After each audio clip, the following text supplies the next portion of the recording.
Então vamos lá, sexto ano. Vamos começar a explicação do conteúdo do que vocês vão ter a avaliação amanhã. Esse conteúdo estava onde, pessoal? E onde vocês viram que vai cair na avaliação amanhã? No roteiro de estudo, que está onde? Eu coloquei essa semana esse roteiro de estudo? Faz um tempo, né? Então é importante que eu faça o quê? Oi? Que seja, se for a primeira ou a última, mas eu sei que a última prova é amanhã de vocês, certo? Então hoje a gente vai fazer o trabalho de revisão de matemática individual. Eu vou explicando, quando eu parar a gravação eu pergunto se tem alguma dúvida e a gente continua as explicações do conteúdo que vai cair na avaliação amanhã. Primeiro é o seguinte, o conteúdo começou falando do sistema de numeração. O que nós estudamos nesse sistema de numeração? O egípcio, o maia e o romano. Esses sistemas têm regras. Onde que eu verifico essas regras? No livro. Mas aí o que acontece? Ó, tem uma tabelinha que tem no livro que eu preciso memorizar esses símbolos, certo? Para que eu consiga escrever um número. Mas além de memorizar esse símbolo, eu tenho que decorar, memorizar a regra. No caso do egípcio, escreve com os símbolos, que vocês têm a tabelinha, somam-se as quantidades atribuídas a cada um deles, cada um dos símbolos é repetido no máximo por 9 vezes.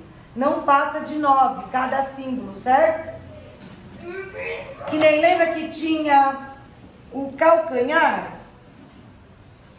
Né? Eu não posso passar de 9 vezes esse calcanhar, que aí já pula para 100. O 100, por exemplo, era um rolo de corda. E o dedo de... não, flor de lótus valia 1000. Então, quando chega no 9, já muda para outro desenho, né? O valor desse sistema de numeração egípcio. E no caso, ele não é um sistema com valor posicional. Eu não tenho valor posicional. Por exemplo, no nosso sistema atual, 8008. O 8, ele vale unidade de milhar, mas também vale unidade. Então, ele é posicional nessa situação. Aí, o próximo sistema é o maia, que nós também temos símbolos, né? Que vocês verificaram onde esses símbolos? E eu preciso o quê? Memorizar os símbolos que é utilizado no maia. No caso, ele também tem uma regra. Utiliza a base 20. Por que ele utiliza a base 20?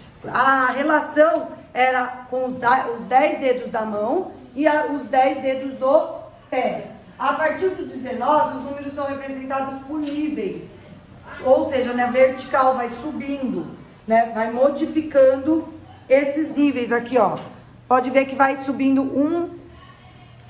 uma barrinha, uma em cima da outra, com relação ao valor dele. E de cima para baixo, com a maior ordem em cima, o sistema é posicional e apresenta um símbolo para o 0.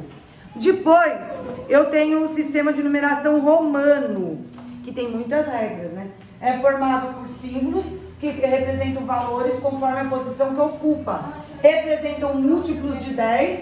Esse sistema é posicional e decimal. E também tem os símbolos, que está aqui no livro de vocês, a representação desses símbolos. O que acontece? Só que eu tenho uma regra. Por exemplo, eu até mencionei, eu lembro, para vocês, esse número aqui. X e 1. O X vale 10 e o tracinho vale 1, certo? Quando esse tracinho está do lado direito do maior valor, eu somo. Aqui, ó, o tracinho é menor que 10. Então, ele está do lado direito, então eu somo. Mas vamos supor aqui, ó, o V vale 5 e o tracinho vale 1. E o tracinho está do meu lado esquerdo, do maior valor, que é 5. Então, eu subtraio para ter o valor 4. Então, eu tenho que observar qual é o símbolo com maior valor, certo? E o que eu tenho do meu lado esquerdo e do meu lado direito, para que eu consiga definir qual é o valor do símbolo total. Beleza? Então, agora a gente vai falar, sexto ano, do sistema de numeração decimal. É o que nós usamos no mundo, né? É é global. Por que foi utilizado o sistema de numeração decimal? Porque os números cada vez ficaram maiores. E esse sistema maia, romano ou egípcio, ele limitava a construção desse número. Então hoje nós falamos em bilhões, né, de valores altíssimos, que não teria como representar. Então, a partir do sistema de numeração decimal, pode-se utilizar uma infinita possibilidade de construção de números. Ele é uma posicional de base 10 e tem um símbolo para o zero.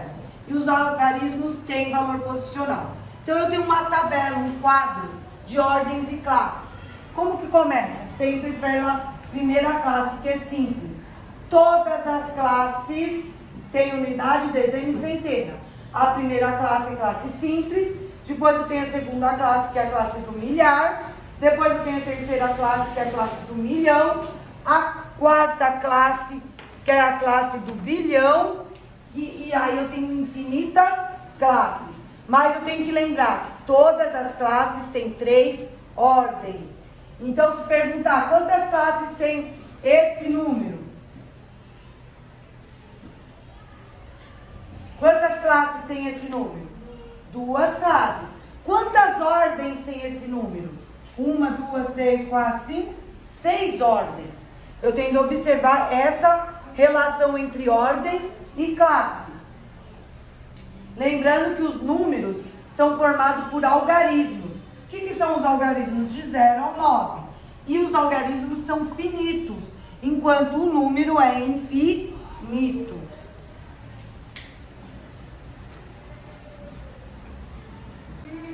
Então, aí falando de ordens e classes, nós vamos falar de decomposição de um número. Como que eu decomponho um número? Eu copio o primeiro número, certo? O primeiro algarismo, e conto quantas ordens tem. Copiei o primeiro algarismo, não é 2? Conto quantas ordens eu tenho. 1, 2, 3, 4. Eu não contei as ordens? Coloco 0 para cada ordem. E assim eu faço para cada algarismo do número. Depois eu copio 3. Depois do 3 eu conto quantas ordens? 3 ordens. Então são 3 zeros. E assim sucessivamente. Valor posicional. Por exemplo, eu tenho esse número, 17.073. O 7 aparece 2 vezes no número. Só que eles têm valores posicionais diferentes.